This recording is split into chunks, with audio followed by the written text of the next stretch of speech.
Hey there. In this video, I want to share with you probably the greatest misunderstanding that we humans have just habitually, and the interference that we create in our lives as a result of it.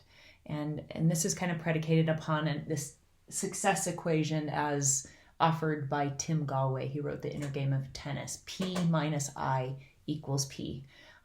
Potential minus interference equals performance. Now, the really cool thing about this equation to know is that the first P, your potential, that's innate. There is nothing that you need to do to achieve it, right? It's just that we as humans, when we have this misunderstanding that I'm going to be sharing with you and helping you clear it up, this misunderstanding creates the most massive amounts of interference that you could possibly create. And so when we do that just interferes with our performance, which then it seems to be affecting our potential.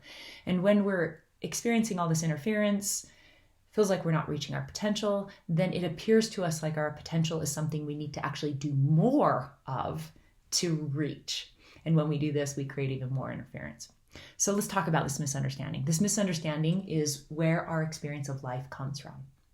So our human brain, our human conditioned brain, is wired to believe the illusion that our ego tells us, that our experience of life is coming from things outside of us, to believe that the stress that you're feeling is about what's not in your bank account or is in your bank account, that the disappointment that you're feeling is coming from what your sweetheart said, or the frustration that you're feeling is because your team didn't do what they were supposed to do.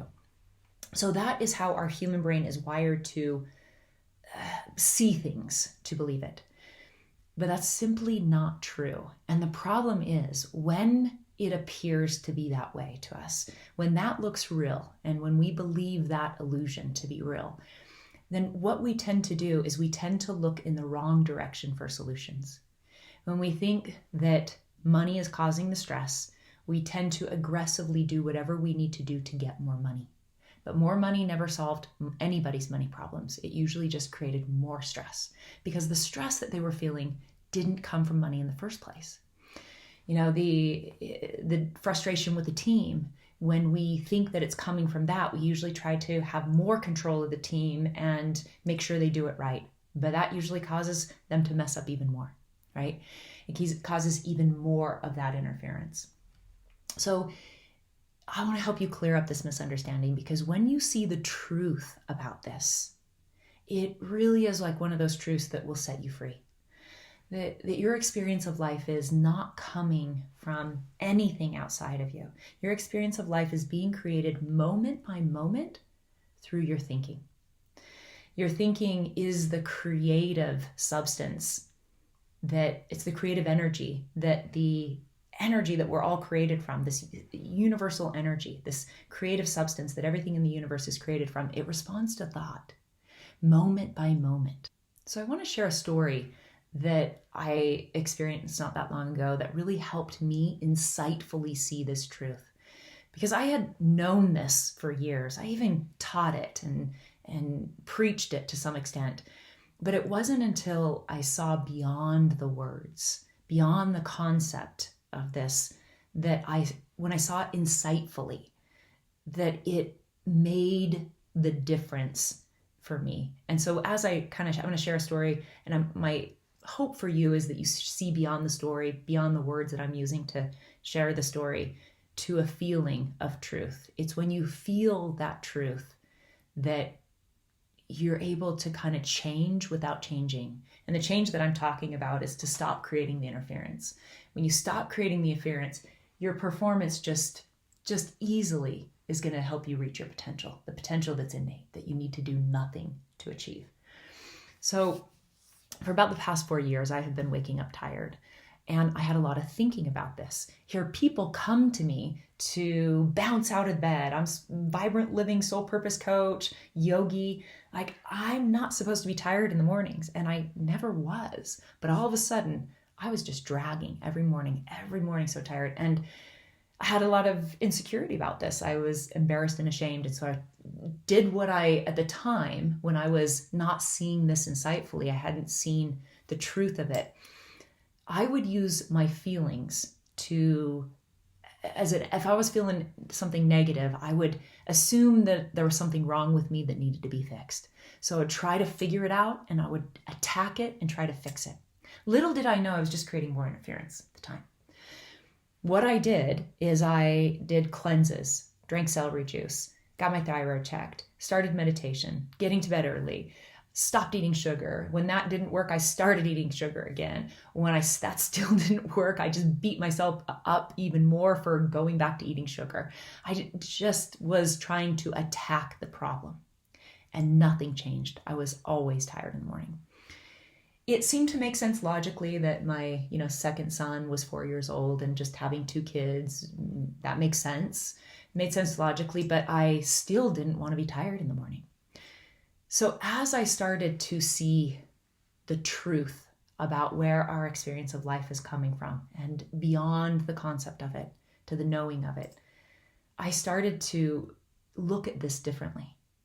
I started to realize that there were some mornings I would open my eyes and feel really good. And then a few minutes into the morning, I'd be tired again. But I started to notice a distinction. I now noticed that there had to be a difference between the biological state of tired and the mental state of tired. And so a little while back, I was one of those mornings I woke up, eyes open, I feel great. And then by the time I got to my office here, it was about an hour and a half later after dropping off kids, I was exhausted. I mean, the kind of exhausted that if anybody gave me a drug, I'd probably take it just to get through the day. But I caught myself. I realized, wait a minute, this is not biological tired. I got a great night's sleep. When I first opened my eyes this morning, I felt great. This has to be my thinking. So I paced around my office and tried to figure out my thinking so I could stop thinking that, so I could stop feeling this way. And I paced and I couldn't figure it out. But then I realized that a lot of my habitual thinking comes and it doesn't come with words. It's so habitual, it's in a flash. I can't see the words, but I can always feel the feeling. So our thinking is moment by moment being created, and we are living in the feeling of our thinking. So our feeling is the feedback to our thoughts. So I realized this and I realized, well, I'm just got to stop. So I laid down and I remembered something that the Scottish mystic Sid Banks said, that the secret that all men seek can be found in the state of no thought. So I got curious about that. And just that curiosity and thinking that thought, it brought me to the present moment. And in the present moment, when you get real present, you'll notice a good feeling. I've come to kind of call it the benevolence of the generous present moment.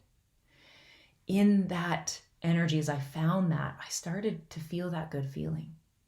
And I was really grateful to feel that good because I was feeling crappy two minutes ago. So the gratitude kind of expanded that good feeling. And another thing that said, the same guy said, if you listen for the feeling, if you find the feeling, close the book. If you're reading a book and you get the good feeling, close it, go with the feeling. So I knew to hang out in this good feeling, which was no problem because it felt amazing. Shortly in, I noticed the exhaustion was gone, just like that. I was blown away. Couldn't believe it that like 5 minutes ago, I didn't know if I could make it through the day. And 5 minutes later, I'm as energized as I am even in this moment.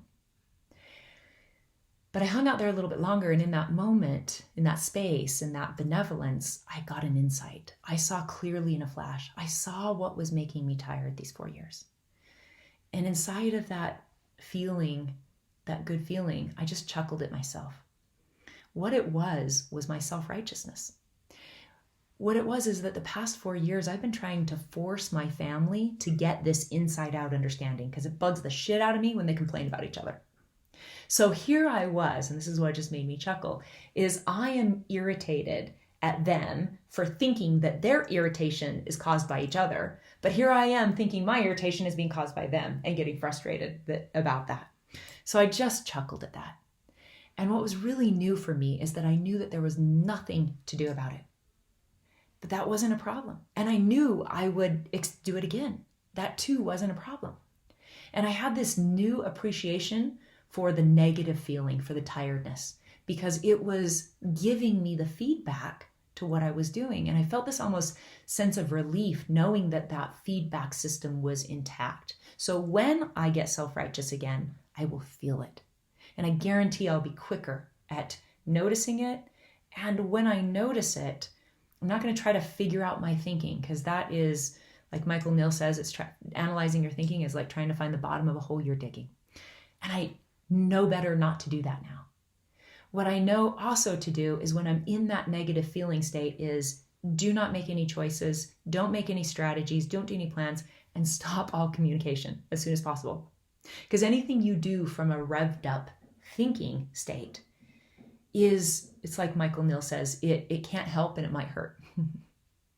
And so it's just to start to learn to appreciate your feelings in a different way and associate to them. All our feelings is a feedback to our thinking 24/7. And so if you're feeling good, keep going down that train of thought. If you're feeling crappy, your thinking's crappy. Don't do anything more from that state. Just stop. Don't try to positive think. That's like the other side of the coin. That never works. What you want to do rather is go to no thought. Positive thinking is hard and it doesn't work for me, but no thought is actually relatively easy. No thought is actually a resting state. And what's really great is that when you feel a negative feeling, if you let it, it will draw you right into that present moment. If you just stop trying to figure it out or fix it and just be in the feeling, it'll take you right there. And if you'll just stay with it, if you let all the thinking go, you're a moment away from that benevolence of the generous present moment. If you hang out in that good feeling, which is your resting state, your base camp, if there's anything to do about the situation or see, you'll be able to see it, because you'll be able to have insight from that place. Here's a couple things I can guarantee you. I can guarantee any problem you have, there already exists a solution. I guarantee you cannot see the solution from a revved up thinking state, from the interference. You just cannot see it. And you can always see it when you let your thinking go. When you go to that state of no thought, your wisdom can get through, whispering those insights to you, letting you see things more clearly.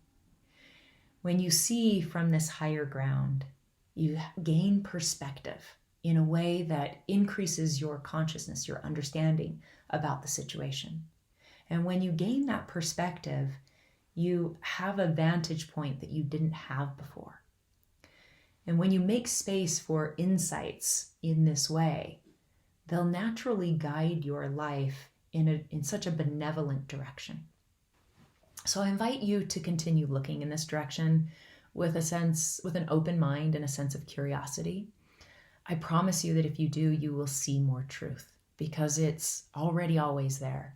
That's what insights are. They help you see the truths that were always there, you just didn't see before. And you have a built-in truth detector, just like you have a built-in shit detector. You know, when somebody's BSing you, you have a truth detector. Sid Banks, the same guy, he also said, the other thing he said, there's only two things that change people. It's seeing truth with a capital T, seeing higher truths, and hanging out in the good feeling. And anytime you're feeling crappy, I guarantee what that is signaling to you is that a lie looks real. A crappy feeling is you're believing an illusion. And if you stop looking in that direction to let that illusion look real, if you just stop, go back to your resting state, you'll find that higher ground. From that higher ground, you'll always see what is more true about that situation. And the way the insight comes from that benevolence, it carries with it an energy. The insight lands like a knowing. There's a feeling. That good feeling gives you the energy that if there's any action you need to take, that energy, that momentum, it's there for you. Keep exploring, keep looking. Namaste.